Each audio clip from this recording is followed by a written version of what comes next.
Mating na sa Sorales, South Cotabato ang daang-daang mga campus journalists sa Region 12. Ito ay para makilahok sa Regional Schools Press Conference o RSPC. Ayon sa Sorale LGU, binuhay muli ang kanilang Incident Command System o ICS.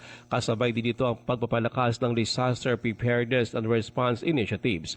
Napag-usapan ito sa pagpupulong na pinangunahan ng MDRRMO kasama ang PNP, BFP, AFP na nagtutulungan para matiyak ang kaligtasan ng mga participant. Maging ang mga tricycle driver at operator sa bayan ay pinanalahanan na ng Business Action and Licensing Office sa pagtalima sa taripa at magandang pakikitungo sa mga bisita. Gaganapin ang opening program ng 2026 Soc-Sargent Regional Schools Press Conference sa South Cotabato Gym sa Coronadal mamayang hapon.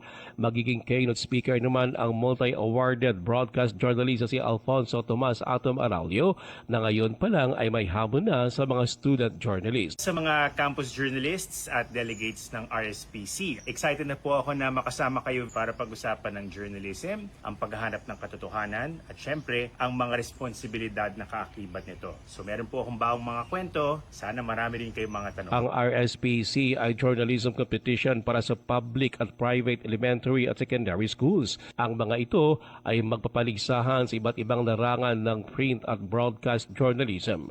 Katuwang ng Sorale LGU sa pag-host ng regional event ngayong taon ang provincial government ng South Cotabato.